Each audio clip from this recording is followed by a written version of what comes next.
Ô, Breno, para a gente fechar aqui então, cara, você falou aí da NVIDIA, é um mercado que tem crescido, falado muito, né? É os semicondutores, cara. E só dá pra gente aqui, fala um pouquinho da importância disso, do panorama, assim, para o pessoal entender e por que tá tendo essa tendência tão grande assim dos semicondutores. Até o que são semicondutores, porque acho que tem muita gente que não sabe o que são semicondutores, né? Se você puder Exatamente, dar uma explicaçãozinha do que Isso, são a se você puder. definição, para o pessoal A entender. aplicação, porque a gente entende, né? A gente tá aqui o tempo inteiro conversando sobre isso, IoT, celulares e tal, mas se você pudesse falar aí rapidinho pro pessoal como é que funciona esse mercado de semicondutores, né? Seria legal. Tudo bem. O pessoal, o mercado de semicondutores ele é bem amplo mesmo, né? A gente que vai comentar aqui de NVIDIA, AMD, Intel, a gente está falando de empresas que desenvolvem e fabricam processadores ou placas gráficas, né? Mas a gente tem diversas outras empresas dentro do setor de semicondutores que fabricam microchips, que fabricam mini processadores, resistores, placas, né, tipo, para conectar ali, analógicas. É tudo mais voltado para hardware. Então, sempre que pensa em semicondutoras, é uma empresa que fabrica hardware. Ela está fazendo alguma coisa ali que é para funcionar, né? No final das contas, vai ser um processador, vai ser uma placa gráfica, um microprocessador, um processador analógico, né? Alguma coisa voltado para esse segmento. E no caso dessas empresas, né? No caso da NVIDIA, Intel, AMD, né? A própria Qualcomm pode entrar aí também, faz processadores para celular. Essas empresas, né? Elas estão também se beneficiando dessa tendência de games. Cada vez mais tem pessoas que, não, eu vou comprar um celular mais potente para jogar algum jogo que lançou, né? Eu vou agora, tipo, tem um processador mais potente e consigo relançar um jogo novo aqui que antes não dava para ser lançado. Inclusive, né, eu acho que uma das implicações que eu estava falando do League of Legends para o iPhone 12 é a questão de processamento. O processamento do iPhone 11, acho que ele não consegue ainda rodar o jogo como o iPhone 12 roda, né? Talvez ali a Riot em desenvolvimento consiga otimizar para que versões mais antigas, né, mesmo que seja o 11, que não é tão antigo assim, consiga rodar. Mas isso tudo com o tempo. Então, tipo, o processador novo, a placa gráfica nova, ele te dá essa opção, né, de você conseguir rodar coisas melhores. E a NVIDIA, eu gosto bastante dela, tá? Para estudar. Fica aqui o disclaimer. Eu gosto bastante dela. Para estudar. Eu gosto bastante dela porque ela já tem uma receita de games ali que é 50% da receita dela. Então, no passado já foi maior, inclusive. É que ela vem diversificando, é importante diversificar também, mas ela no passado já foi maior e tem uma receita relevante da parte de games. Então, placas gráficas, porque a NVIDIA faz placas gráficas. A gente está falando das GTX, hoje das RTX, né? Tem a RX também, que é uma outra linha dela ali. Placas gráficas, a NVIDIA é muito forte e o computador ele vai precisar. Você vai jogar algum jogo, ele é muito pesado, seja um jogo nem tão pesado, você vai precisar de uma placa gráfica ali, na maioria das vezes, para jogar o jogo. E a NVIDIA se beneficia por conta disso, porque a tendência, né, dos consoles e, tipo, você ter novos computadores, jogos lançando, ela vai sendo beneficiada por conta disso. Ao mesmo tempo, a NVIDIA se diversificou na parte de inteligência artificial. Então, hoje ela já faz processadores voltados para data center, não é processadores voltados para o público em geral, mas processadores voltados para data center, para a parte de inteligência artificial. E ela está conseguindo bons contratos, desenvolvendo bem ali, né? E ela também está numa possível aquisição da ARM, né? Da ARM. Então, se ela conseguir fazer essa aquisição da ARM, que também é uma empresa que fabrica processadores, principalmente, né, processadores voltados para smartphones e notebooks, ela se coloca ali numa posição bem diferenciada do que outras empresas no setor de semicondutores, porque a arquitetura da ARM ela é muito utilizada principalmente para os concorrentes da NVIDIA. Então, seria a NVIDIA fornecendo a matéria-prima ali e toda a arquitetura para os concorrentes, entendeu? Então, coloca ela numa posição diferenciada, a questão de barganhar fica mais para o lado dela, né, que tem a tecnologia, do que para o cara que precisa da tecnologia dela. Então, eu gosto muito ali. Se eles conseguirem, principalmente, na fazer a aquisição da ARM, coloca eles ali num patamar bem diferenciado. Mas, por outro lado, a gente tem a AMD, que vem apresentando ótimos resultados, tá? Ela era uma companhia no passado que já foi um pouco zoada, né? Já foi uma companhia que não tinha certa Patinho uma certa feio, né, relevância. desse setor. Era um patinho feio, não tinha uma certa relevância no mercado, porque fazia processadores e placas gráficas que o público em geral que consumia falava esquenta muito, tinha uma vida útil muito menor do que outros processadores, como o da Intel. Só que nos últimos tempos ela começou a fazer, né, desenvolvimentos melhores, começou a ter uma linha de produção ali melhor e hoje entrega um produto que, na minha opinião, né, eu, Breno Bonani, agora falando como consumidor, vejo ali que está bem perto mesmo do que a Intel, às vezes até melhor, né? Os processadores Ryzen deles, inclusive, já estão indo para data centers da IBM, da Amazon, tá? A gente tem a Cisco comprando processadores deles ali também. Então, empresas grandes de tecnologia, de nome, utilizando agora processadores e placas, né, da AMD. Cara, isso é muito bom também para a AMD. Só que eles ainda também continuam muito forte em games, tanto porque a geração do PlayStation 5, né, e do novo Xbox, do Series X, do Series S, vem com chips da AMD. Tanto processador quanto placa de vídeo é AMD. Então, se a gente pensa que, cara, tá com uma demanda muito forte, os caras não estão conseguindo atender a oferta de consoles, e quando começar a vender de novo, vai precisar mais processador e mais placa de vídeo ali da parte da AMD também. Isso tende a beneficiar ela. E eu acho que a única hoje patinho feio, né? A Qualcomm também tá na dela ali, com processadores, tem uma parceria ali com a Apple e tudo mais, e com outras empresas de smartphones também, e ela tá na dela, mas eu acho que o patinho feio hoje é Intel. Se você tomar cuidado com a Intel. Mesmo a Intel sendo gigante, ela gera mais receita, mais fluxo de caixa, e tem um valor de mercado, né, muito maior do que a AMD, e tem a Nvidia também. Só que a Intel, ela, mesmo continuando uma gigante, também tem mais market share que a AMD também, vale a pena chamar a atenção para isso. A Intel, ela vem sofrendo ali, né, de conseguir acertar, de conseguir produzir, de conseguir fazer a parte dos processos delas ali certo. Então, teve um delay da 10ª geração de processadores da Intel, não estão conseguindo fazer, né, ali nos 5 nanômetros, que hoje eu acho que é o menor nanômetro de processadores, colocar uma performance igualável, né, a outros processadores, não está conseguindo. Perdeu uma parceria importante com a Apple ali, inclusive, e a Apple fez o próprio processador deles usando a arquitetura da ARM e deu uma surra nas 9ª gerações do Intel que iam ali nos MacBooks. Então, ficou algo um pouco mais feio para a Intel. Eles têm ali que retomar uma certa credibilidade e eles estão tentando muito produzir eles mesmos. Então, essa parte de produção deles mesmos não está dando certo.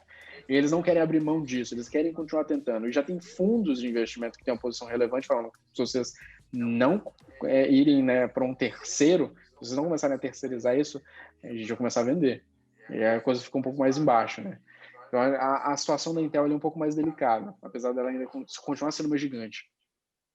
E como que você vê essa fonte de receita dessas empresas? Porque o principal segmento que elas têm ali seria os processadores para data centers, tem os processadores para computadores e também para a parte de placa de vídeo. Como que você vê o crescimento desse setor? Você acha que esse crescimento vai vir mais do setor de data center, muito ligado também a essa questão da digitalização, de passar tudo para a cloud? Você acha que vai ser mais importante ou você acha que vai vigorar mais essa parte da receita que vem dos computadores pessoais e até de chips para celulares? A Intel é muito fraca, né, nessa parte de chips para celulares, mas qual desses dois setores aí que você vê como o mais interessante para poder melhorar a receita e o fluxo de caixa dessas empresas? Você tocou em 2 pontos, Bernardo, que são muito interessantes. Primeiro é a tendência para data center, né, que já vem acontecendo, já tem um tempo, e eu acredito que vai continuar acontecendo. Toda essa migração para nuvem, parte de streaming ali, de tudo mais, vai ficar cada vez mais tecnológico e vai precisar cada vez mais de inteligência artificial, de machine learning. Vocês que são engenheiros vão entender melhor do que eu nessa parte, mas eu acredito que essa tendência vai cada vez ficar mais forte, então vai precisar. Então, quanto mais rápido, quanto mais ou menos energia e alta performance você tiver, vai ser melhor, né, para essas empresas. E ao mesmo tempo a questão do mobile, foi outro ponto interessante que você comentou, porque a Qualcomm, né, eu acho que eles lançaram o 888, o Snapdragon deles 5G. Então, processadores vão ter que ser adaptados para essa nova tecnologia do 5G. né? Para você conseguir ter novas criações ali dentro, né? Novas possibilidades dentro desses smartphones.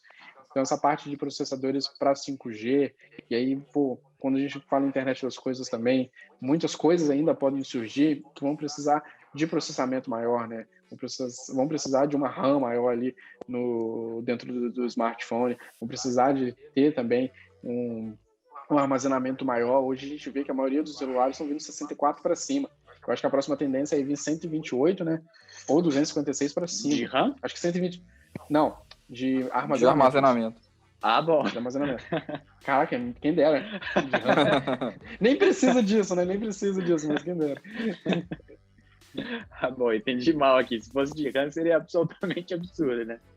Sim, mas a gente pode ver hoje também que a maioria dos computadores, né, tipo assim, pelo menos quando você vai executar tarefas, né, nem falando de jogos, tarefas mesmo, jogos também precisa, mas falando de tarefas mais complexas dentro do computador, ou que você precisa ter muitas abas, ou às vezes ter tipo 3 desktops no seu próprio computador sendo utilizado, você vai precisar de 16 GB de RAM, 8 GB de RAM não te atende mais hoje, né? Então a maioria dos computadores vão ser 16 GB de RAM, eu acho que daqui para frente 32, né, ou mais, e vai precisar de mais, né, semicondutores. As companhias vão ser beneficiadas, porque agora você não vai ter mais ali 8 GB, né, mais um pente de 8 GB, né, 2 de 8, 2 de 16, né, então essa questão dos semicondutores ela vai evoluindo. A própria Apple, com o lançamento do M1, eles conseguiram colocar tudo num lugar só. Eu achei isso muito interessante. Eu acho que é uma tendência que pode pegar, né, você ter ali o processador, a GPU, a RAM, tudo numa caixinha só.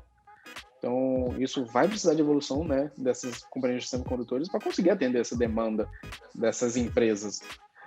Então, acho que a parte de mobile continua muito forte, eu acho que computadores pessoais caem um pouco, o data center cresce mais, e eu acredito que aquilo que o Google tentou fazer com o Stadia, daqui a pouco pode ser para a gente, porque é o usuário, né, o consumidor ali no geral. Talvez você tenha um computador mais tranquilo em casa, mas aquele cara que precisa mexer com designer ou que precisa usar o Final Cut para fazer cortar ali algum vídeo, fazer alguma edição de um vídeo, renderizar alguma coisa mais pesada, ou trabalhar com codificação, né, parte de programação, talvez não seja interessante ele ter um computador, mas ele alugar o hardware. E aí isso tudo é possível via aquela ideia que o Stadia teve, mas que funciona para as outras coisas ali da vida, que é você ter um streaming de hardware, né? Eu vou ter a tela, mas eu pago a Google para me fornecer o hardware, né? Eu pago a Microsoft para me fornecer o hardware. E com a velocidade do 5G, isso passa a ser muito mais viável, né? Porque acho que um dos maiores problemas com isso era a latência, era a dificuldade de você ter uma conexão entre esse data center, esse servidor e a sua própria máquina de fazer isso de uma maneira eficiente. Com essas velocidades que o 5G está propondo, isso pode vir a ser viável e a gente começar a ver uma mudança em como que a gente consome esse tipo de produtos, né? Como computadores pessoais, às vezes você pode comprar um pedaço lá de um servidor para trabalhar para você. Não, exatamente. Então, acho que essa tendência aí continua boa para a parte de semicondutores também. Cara, e falando de 5G, então, rapidão pra gente. Então vamos fechar aqui, última pergunta, né? Como que esse setor aí de semicondutores ele se beneficia aí de 5G? Você já falou da Qualcomm, né? Você citou a Qualcomm. Qualcomm, não sei de onde é a empresa. Mas enfim, a Qualcomm, ela vende chips, né, plataforma 5G e tudo. Você vê a única empresa que pode se beneficiar no setor de semicondutores, ou existem outras também na parte do 5G que podem se beneficiar com isso? E também queria que você falasse também, você tinha comentado com a gente que tem um ETF, né, o SOX, se não me engano. Você também pode se expor ao setor de semicondutores. Exatamente, bem lembrado desse ETF. Eu acho que eu comentei ele em algum outro Clubhouse que a gente fez, não foi? Sim, a gente fez outro Clubhouse e aí você comentou sobre o SOX, foi isso mesmo. Não, esse ETF ele é bem interessante. Foi um dos primeiros ETFs que eu olhei na vida, que eu tava olhando o setor de games e falei, caraca, tem esse ETF aqui também, eu achei ele bem legal. Vamos lá então. Respondendo a primeira pergunta, a parte do 5G, né? Tem outras empresas sim. Então, principalmente, a gente estava até comentando antes, né?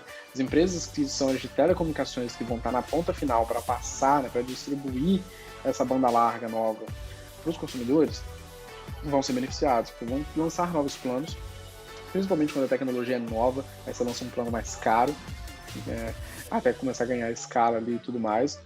Mas a gente vai ter novos planos, vai ser uma tecnologia nova, vão ser novas possibilidades. Então a Verizon, a T-Mobile, a AT&T, são companhias aí, né, americanas principalmente, podem ser beneficiadas, vão ser beneficiadas, né, com essa nova tecnologia do 5G.